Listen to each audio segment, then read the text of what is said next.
Boa noite a todos. Então, estamos começando aí mais uma live noturna nossa, dia 13 de 1 de 2026, são 20 horas. A gente vai começar falando sobre algumas questões importantes relacionadas à inflação e taxa de juros, né?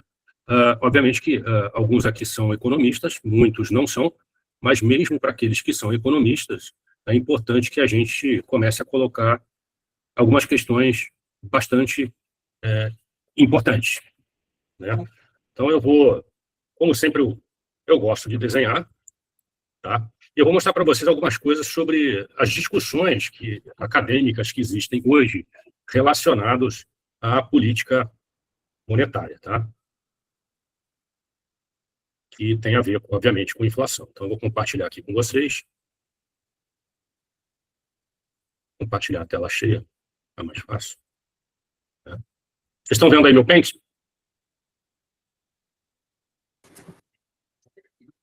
Então, vou botar aqui um gráfico, um gráfico bidimensional para ficar mais fácil, ok?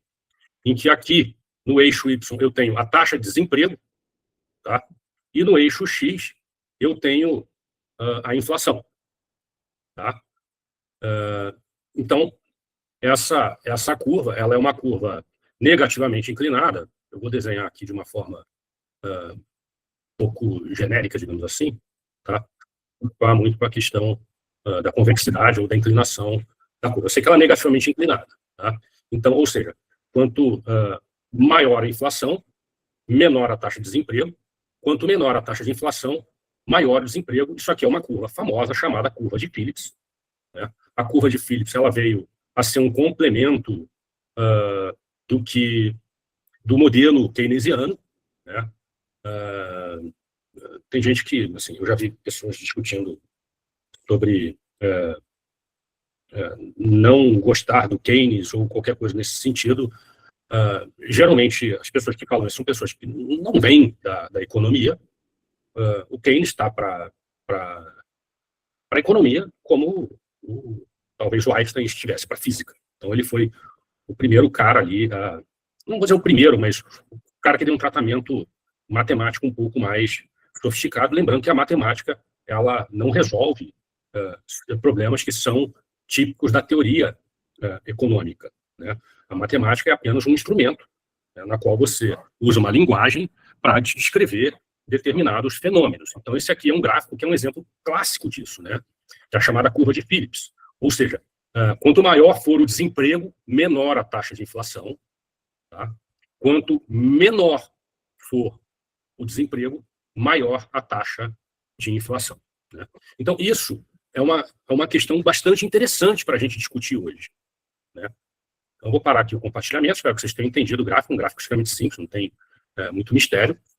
Eu já passei para vários de vocês lerem esse livro aqui, A Política Monetária do Século XXI, do Ben Bernanke, tá? Que foi presidente do Banco Central Americano durante a crise de 2008. Né?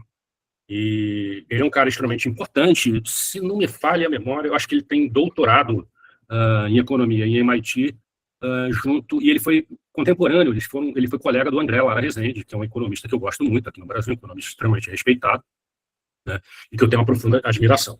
Então, nesse livro, ele coloca exatamente o questionamento da questão da curva de Phillips. Por quê? Porque após a crise de 2008, o que aconteceu com a crise? A crise fez com que os Estados Unidos injetassem um volume imenso de recursos no mercado americano, né, para poder gerar uma liquidez necessária e evitar um crash da economia, como ocorreu em 1929. E da onde vem essa experiência?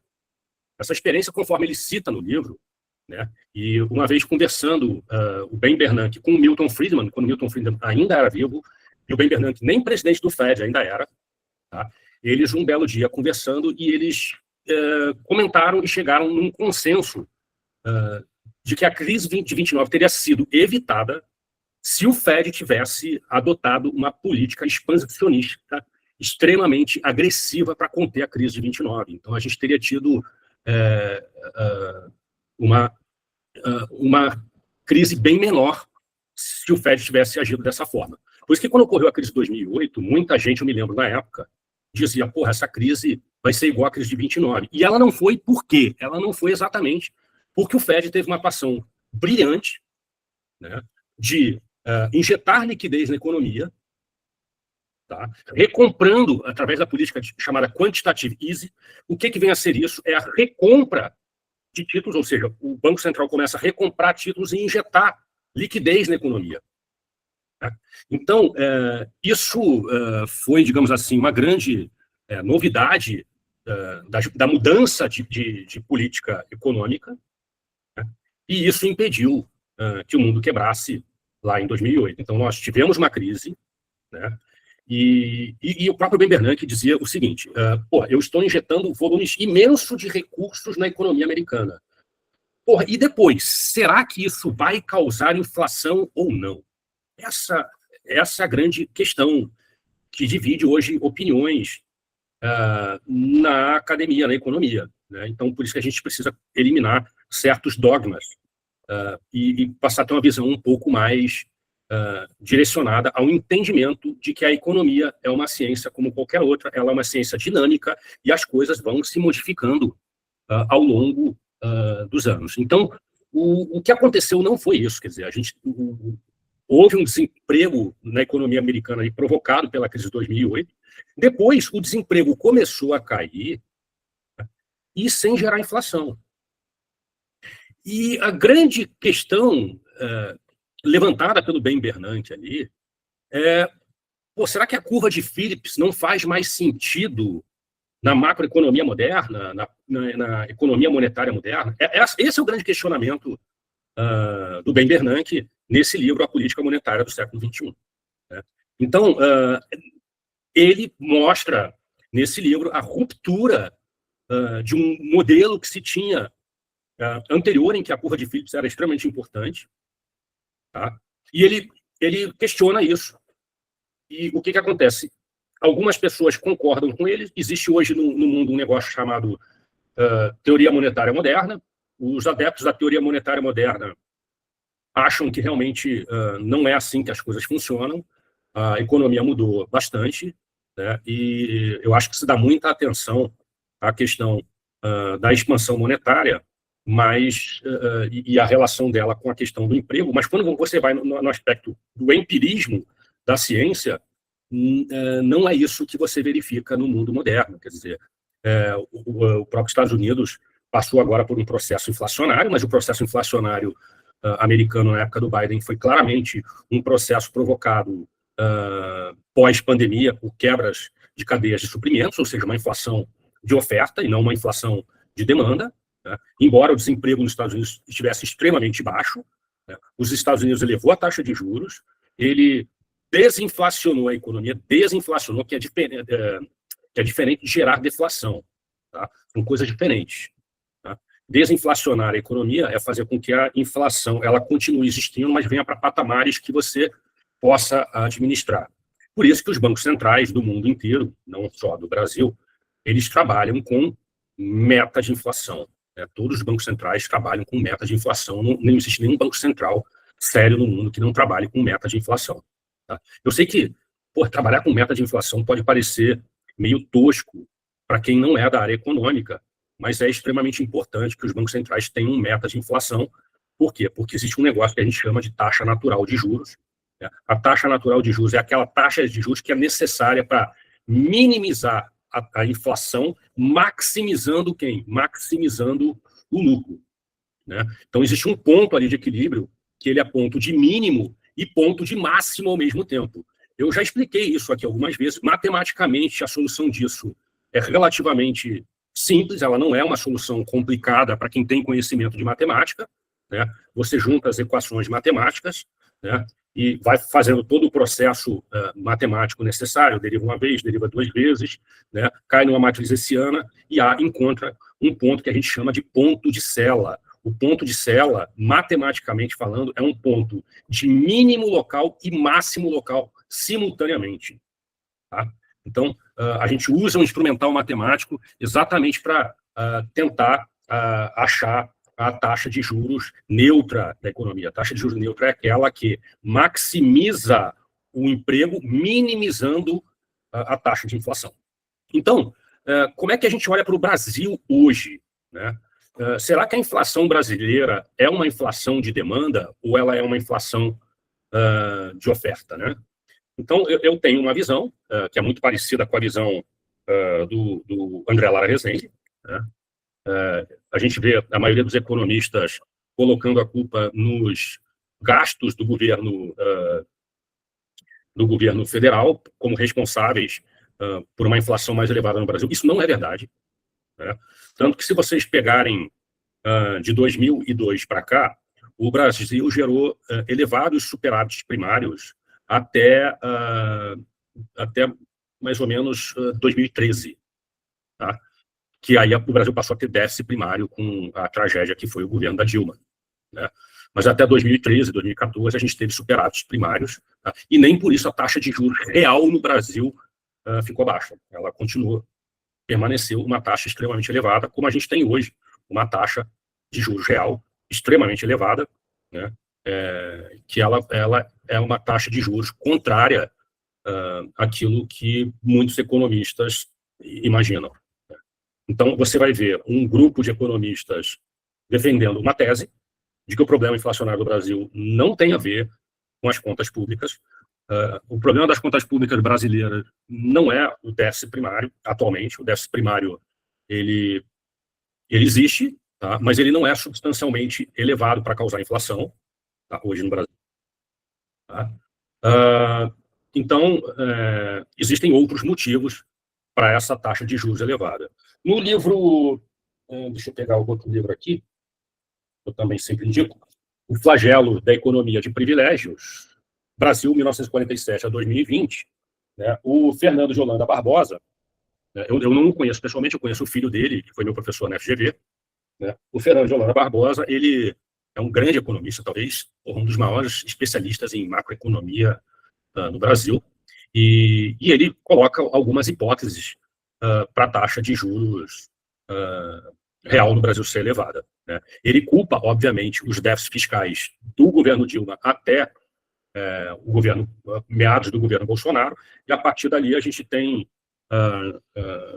uma situação um pouco mais equilibrada das contas públicas nacionais, e a taxa de juros real extremamente elevada. Ele traz outros motivos ali, um deles seria a baixa competitividade do setor bancário brasileiro, a elevada tributação sobre os bancos brasileiros, né?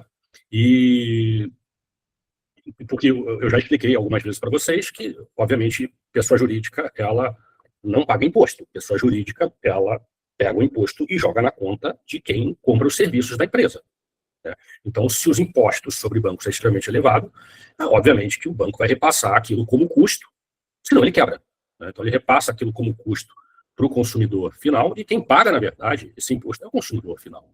Eu já expliquei isso para você. É a mesma coisa a compra de um carro, né? Se você zerasse a compra de um carro, né? Você pega o meu carro, por exemplo, eu tenho um Corolla GR, né, custa 200 mil reais. Se você tirasse os impostos, eu conseguiria comprar ele por 120 mil. Por que o cara vende por 200 mil? O cara vende por 200 mil porque tem uma carga tributária ali gigantesca, e essa carga tributária, quem está pagando não é o cara da concessionária, sou eu que adquiri o carro. Então, a gente tem uma carga tributária sobre consumo extremamente elevado, né? E o consumidor de crédito, digamos assim, é quem paga boa parte da taxa de juros cortante que é no Brasil. Então, a gente tem uma baixa competitividade e tem outros fatores ali que ele identifica que não é o caso. Mas, ou seja, eu, sem querer ser dono da verdade, porque eu não estou aqui para colocar verdade para ninguém, a gente precisa se questionar sobre a questão da taxa de juros no Brasil ser extremamente elevada e sem colocar dogmas bem definidos na nossa cabeça, dado que a ciência é um processo extremamente dinâmico, e eu estou apenas explicando para vocês que hoje a mentalidade dos economistas, elas não são unânimes em afirmar que a taxa de juros no Brasil é alta por causa do déficit público. Tem muitos economistas que não acreditam nisso, que acreditam que são outros fatores que levam a taxa de juros real no Brasil a ser extremamente elevada. Então, existe esse debate é um debate sério, não se chegou ainda a alguma conclusão, mas é óbvio que talvez tenha um pouco, na minha visão, talvez um pouco de cada um. A gente realmente tem uma baixa competição no setor bancário, isso é um fato, né? E existem outras questões, a economia brasileira é uma economia extremamente fechada, né? Então, às vezes o gringo vem para cá, ele fica pouco tempo e vai embora. A gente viu isso acontecer com a privatização das telefônicas. Para quem acompanha, várias empresas participaram do processo de privatização das telefônicas. Quando você vai ver hoje, tem 2 ou 3 empresas apenas atuando, que representam mais de 90% do mercado, né? Porque as outras foram embora, PCP, mais um monte de empresas que fizeram parte do processo de privatização das teles e que já se mandaram, já se pirulitaram daqui, né? Isso acontece também. Você pega o setor de distribuição de combustíveis, que hoje ainda tem um pouco mais de competição, mas a maior parte do mercado está nas mãos das 3 grandes, que é a Raíza, em Ipiranga, e a Vibra, que é a antiga BR, né?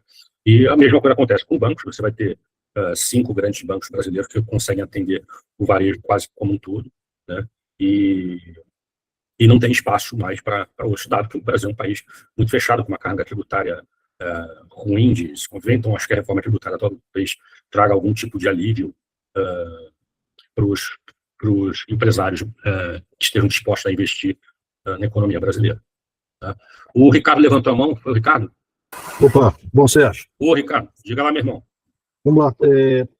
No final das contas, o que está valendo para os juros hoje seria a confiança de investidores no país, ou no devedor, né? Seria isso? Pois é, então, você está me fazendo uma pergunta que eu também me faço. Porque eu não sei te responder, Ricardo. A questão é que você tem 2 linhas ali, que são... não existe uma definição muito clara do que... de por que a taxa de juros real no Brasil é muito grande. É claro que você vai ver um monte de economistas batendo no peito dizendo é isso, entendeu? E que você vai ler. Você vai dizer, vai ver, o cara vai afirmar categoricamente que é isso, e você vai ficar na tua. Tem um cara que eu gosto muito, que é o Marcos Lisboa, ele participa de um debate com...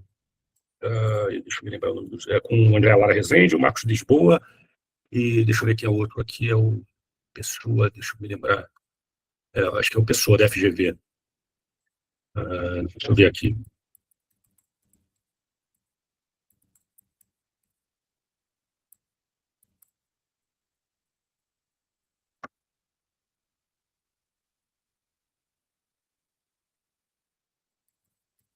Até para passar para vocês, tá?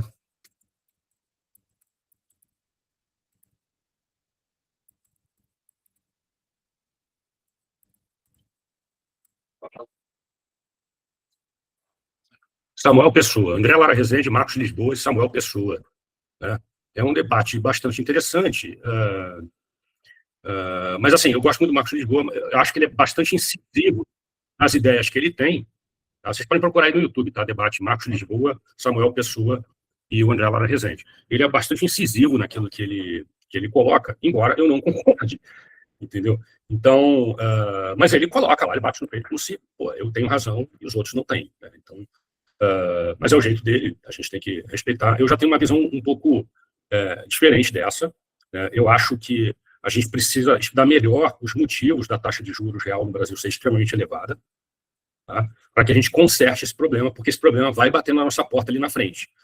Porque quando você pega os dados da economia brasileira hoje, se você pegar, mesmo você tendo déficit primário na economia brasileira, tá? Com o crescimento que o PIB vem tendo, a dívida, se nós tivéssemos uma taxa de juros um pouco mais equilibrada, a relação dívida-PIB não cresceria, tá? Então, eu vou botar aqui numericamente para vocês, só para a gente tentar entender esse processo de uma forma bastante simples.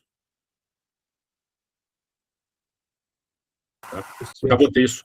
Nossa, palpite aqui, por favor, me corrija se eu estiver errado. Seria mais ou menos, a minha visão seria como se você estivesse emprestando dinheiro para alguém. Uhum. No caso do Brasil, em termos da maneira que se gasta o dinheiro, a única maneira de convencer alguém a investir aqui seria pagando juros altos.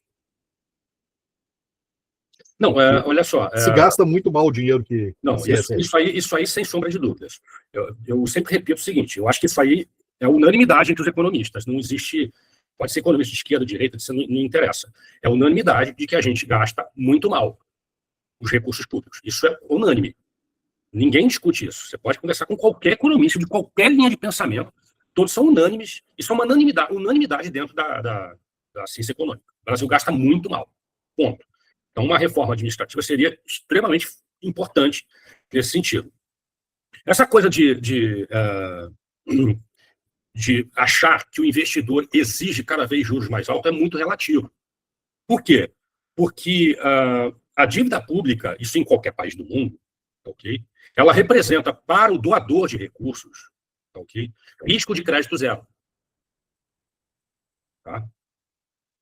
Tanto que, pelo Acordo da Basileia, ok?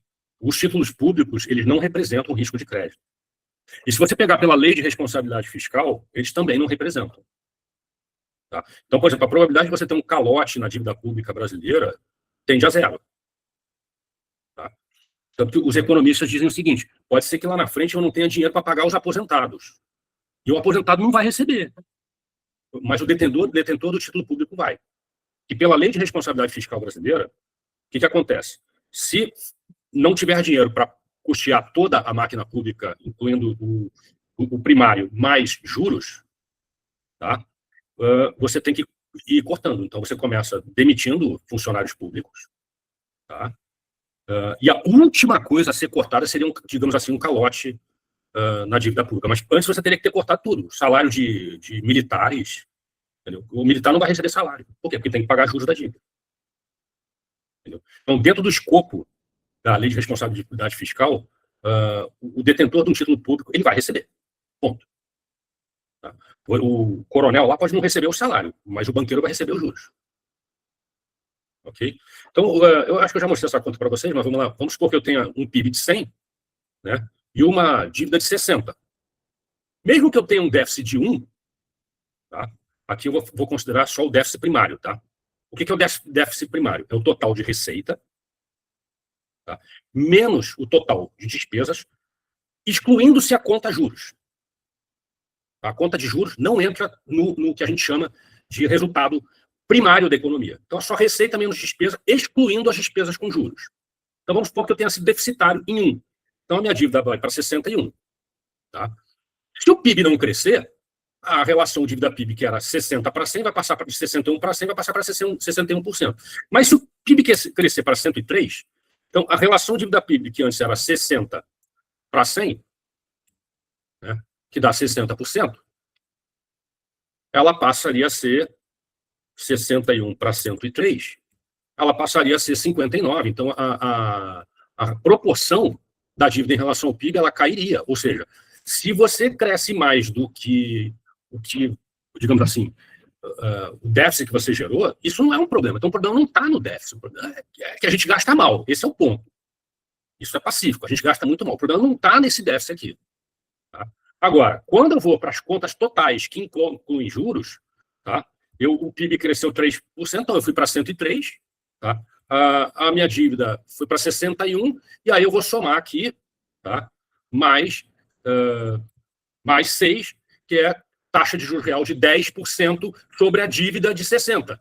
Então, o meu déficit nominal, que é diferente do déficit primário, déficit nominal ele é o total, tá? Ele passa de 61 para 67. Então, 67 dividido por 100,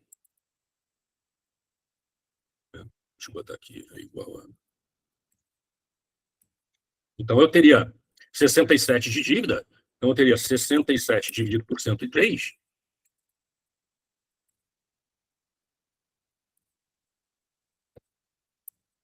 então eu teria a minha dívida saindo. Aqui, deixa eu botar aqui também o 10 aqui, né? O 6 aqui.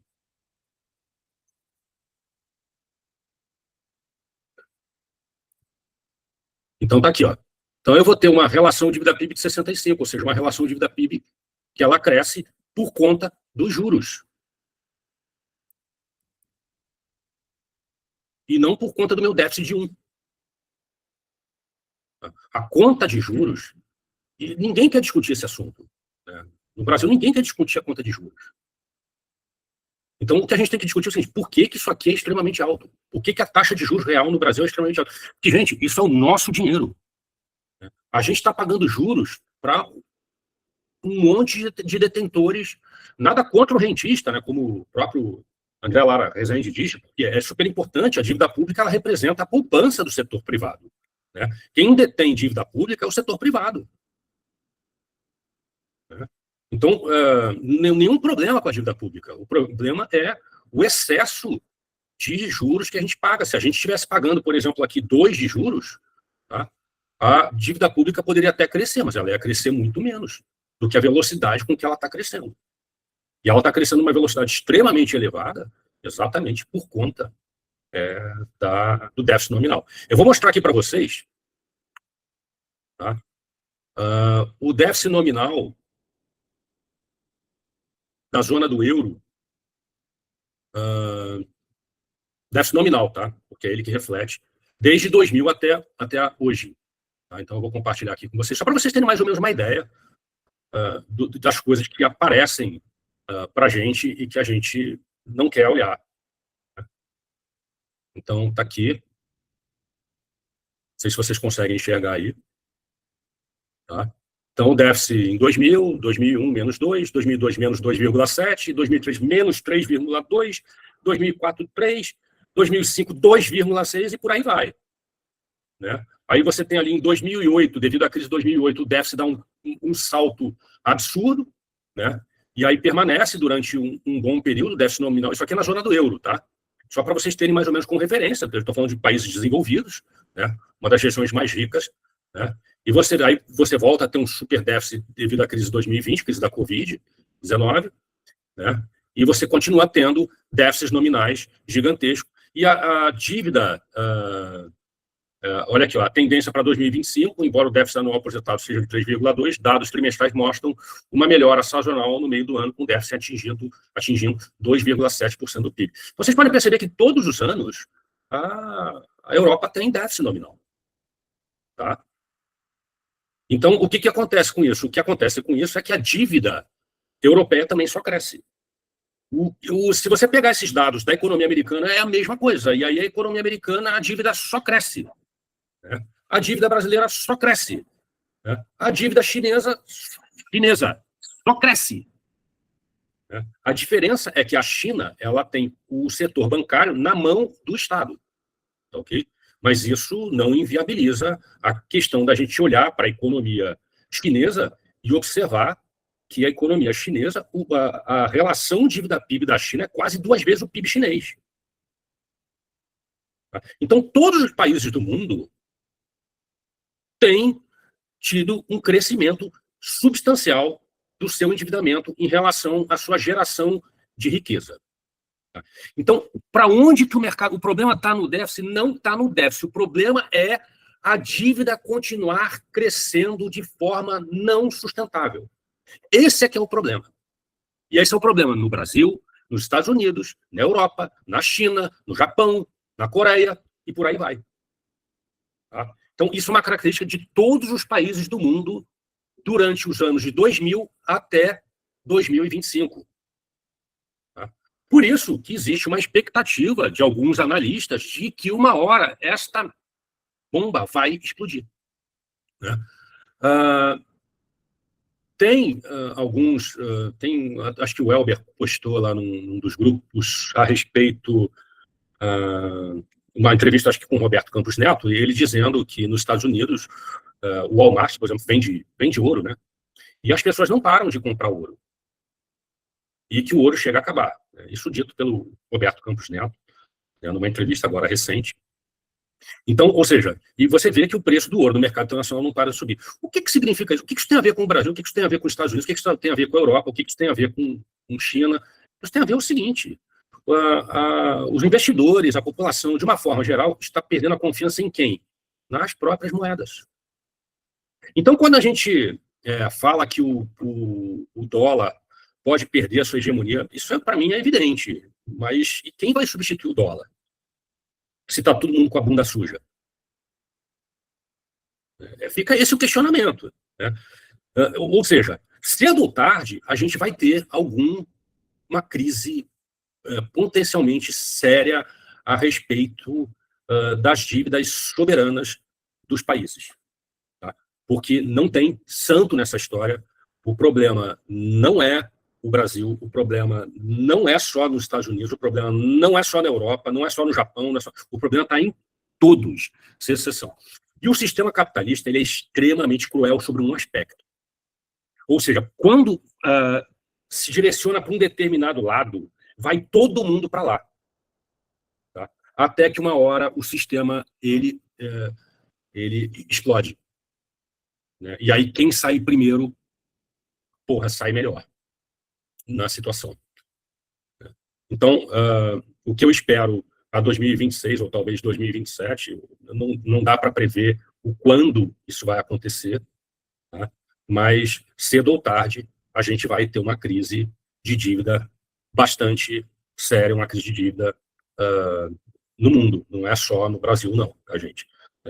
Se você for pegar a relação dívida-PIB brasileira líquida, dívida líquida brasileira, ela é relativamente pequena se comparada com os países desenvolvidos. Tá? Por quê? Porque a gente tem dois tipos de contas no Brasil. Né? A gente tem a conta em reais, na qual é a nossa dívida em reais. Essa dívida em reais está na mão da própria população brasileira, isso é uma vantagem que o Brasil tem. Tá? Isso é uma grande vantagem que o Brasil tem. Ou seja, quem são os detentores da dívida brasileira? São os brasileiros. E na conta externa, que são as nossas reservas, o Brasil é credor internacional, ou seja, o Brasil tem um nível de reservas próximo ali de 400 bilhões de dólares, o que dá um fôlego tranquilo. Então, o total de dívida que a gente tem é a dívida bruta, tá? Descontado os ativos que a gente tem, que são as reservas internacionais. Então, essa diferença dá o que a gente chama de dívida líquida da União. Tá? Então, a dívida bruta está ali na casa, eu acho que de 78% do PIB, né? Mas a dívida líquida ela está perto de 60% e alguma coisa por cento do PIB. Então, ela não é ainda um problema, a dívida líquida do setor público brasileiro, dado que nós temos ativos em dólar, nós somos credores na conta em dólares. Tá? Diferente da situação da Argentina. A Argentina não tem essa divisão. Então, a Argentina, como ela não tem essa divisão, a dívida dela é uma só. Então, você não pode comparar. Eu já vi algumas pessoas, eu tenho sido até vergonha, né? Dizer que o Brasil, até o próprio Paulo Guedes falou, o Brasil em 1 ano se tornaria Argentina, em 2 anos se tornaria Venezuela. Não existe a menor chance disso acontecer, né? O Brasil é completamente diferente da Argentina, né? A gente não tem nada a ver com a Argentina, né? A Argentina fez uma cagada enorme lá na época do Plano Cavalo lá, e praticamente dolarizou, indexou a moeda dela a dólar, né? E aí quando explodiu o regime cambial, por uma questão até de produtividade, você não pode fazer esse tipo de coisa, o câmbio é um preço relativo, ele tem que ser livre, né? E aí quando explodiu, a Argentina se enterrou num buraco e não saiu mais. Ponto. E não sei como é que vai sair. Né? Conseguiu pegar um dinheiro com o Trump, isso vai durar 1 ano, 20 bilhões de dólares, para a Argentina vai durar 1 ano, um abraço, acabou. E vai ter que pedir de novo, porque a Argentina não tem crédito internacional. Não tem por quê? Porque ela deu um calote na dívida dela, em dólares. Lá no início dos anos 2000, ela deu um calote. Ela disse, devo, não nego, não pago. Você tem um título meu, eu pago 20% do valor de face do título. Então, ela devia, por exemplo, por um cara, $1 bilhão, a gente chegou para o cara, eu pago a dívida assim, eu pago 200 milhões. Quer, não quer. Não. Tanto que vários fundos de investimentos nos Estados Unidos tiveram que entrar na justiça, né? E vira e mexe, a justiça americana vai lá e bloqueia ativos argentinos no exterior por conta desse calote que o governo argentino deu nos seus títulos externos. O Brasil não tem esse problema. O Brasil não tem. Tá? O que a gente precisa controlar é nossa dívida interna. Mas a nossa dívida interna, ela é com brasileiros, ela não é com estrangeiros. Né? O volume de estrangeiros na composição da dívida interna brasileira é muito pequeno. Tá? É muito pequeno. Então, a gente não precisa ter essa preocupação exagerada, mas a gente precisa se preocupar de forma bastante exagerada com a situação dos outros. Né? A situação brasileira, ela é uma situação delicada, tá? Mas não é ainda uma situação de catástrofe, de calamidade total, embora alguns economistas pintem isso. Eu vou contar para vocês que eu tenho 38 anos de mercado financeiro. Sabe quantas vezes eu já ouvi que o Brasil vai quebrar? Milhares de vezes. Todo ano é a mesma história e não acontece. Todo ano é a mesma história. Não importa quem esteja no poder, não importa. É sempre a mesma história. Então a gente tem que tirar um pouco essa coisa da questão da visão ideológica que a gente tem. A visão ideológica, cara, que se coloca dentro da urna quando você for votar. Tá? Mas quando a gente for olhar para o mercado financeiro, que envolve o nosso dinheiro, nossa visão tem que ser totalmente pragmática. né? Então, eu sempre falo para o pessoal, a gente tem uma taxa de juros extremamente elevada, então eu não sei por que colocar, por exemplo, o dinheiro em ativos de renda variável, dado que eu consigo ter uma remuneração muito boa, correndo muito menos risco, né? Eu acho que CDBs de grandes bancos não é um problema, né? CDBs de bancos pequenos tem a questão do FGC. O FGC passou por um impacto gigantesco aí em função dos problemas do Banco Master, né? Eu não sei onde é que esse troço do Banco Master vai parar, né? Hoje eu vi uma entrevista do Haddad, o Haddad dizendo que a gente estaria, talvez, supostamente, diante do maior escândalo financeiro da história do Brasil. Eu acredito que sim, né? É um escândalo financeiro. Agora, quem está por trás disso é gente grande, e eu acho que essa porra não vai dar em nada, na minha opinião. Ok? Vamos às perguntas. Primeira pergunta de sempre. Como é que a gente transforma esse troço todo em dinheiro? Pois é, então, é muito importante isso. Algumas questões que são relevantes para a gente pensar, né? A gente até conversou hoje de manhã, né, Ricardo? Eu acho que a gente precisa montar alguma estratégia de delta zero no mercado de BOVA 11. Tá? Eu estou já estudando ali para vencimento, talvez março. Uma das coisas que as pessoas não estão falando, né? Vocês lembram do shutdown na economia americana, né? O acordo que foi feito para acabar com o shutdown, ele vence agora em janeiro, cara. E ninguém fala nada. É impressionante isso. Por quê? As atenções estão muito mais voltadas ao embate do Trump com o Powell, a questão do Irã, né? Então, ou seja, eu acho que isso pode desarmar. Então, manter os seus recursos com liquidez diária, por exemplo, um CDB com CDI, eu acho que seria o ideal para esse ano inteiro, um momento de bastante incerteza, né? Eventualmente, construir algumas estratégias de opções com delta hedge para poder aproveitar movimentos de quedas bruscas sobre o mercado de ações, né? E manter estratégias de pair trading de dólar na compra. Eu acho que isso são coisas que a gente tem que manter, né? Para que você possa se aproveitar exatamente desses movimentos bruscos. Hoje eu até fiz uma simulação com o Ricardo, né? A gente botou lá. Ricardo, depois que eu falei contigo, eu consegui resolver lá o meu problema do RTD e a planilha de BOVA está certinho. Amanhã tu me chama para a gente dar uma olhada. Eu estou estudando opções para março e talvez tenha ali uns negócios. Eu não gostei muito da volatilidade implícita, acho que a vol implícita ainda está alta, mas eu acho que as vols vão permanecer altas durante algum tempo, né? Se pegar o VIX ali, lá, que são as volatilidades do S&P lá fora, está ali na casa, girando entre 15 e 16. O que ainda é bastante alta, isso vai dar mais ou menos 1% de break-even gama teta, então ainda é uma volatilidade significativamente alta, né? Mas qualquer problema, seja um novo shutdown na economia americana, seja alguma atitude mais drástica do Trump em relação ao Irã, né? Porque, assim, a gente nunca sabe a visão política que o Trump pode ter. Ele não conseguiu resolver um problema da economia americana, que é o custo de vida extremamente elevado, né, que ocorreu na economia americana pós-pandemia. Então, você tem um tempo entre a elevação do custo de vida e aquilo ser repassado para salários, por isso que é sempre importante a gente ver os dados do payroll, né? Então, o repasse para salários, ele demora um pouco mais, né? Ainda mais que o emprego, por causa das taxas de juros americanas, o emprego nos Estados Unidos vem diminuindo, ou seja, as ofertas de trabalho também vem diminuindo, a gente pode observar isso no JOLTS, que é o relatório JOLTS, né?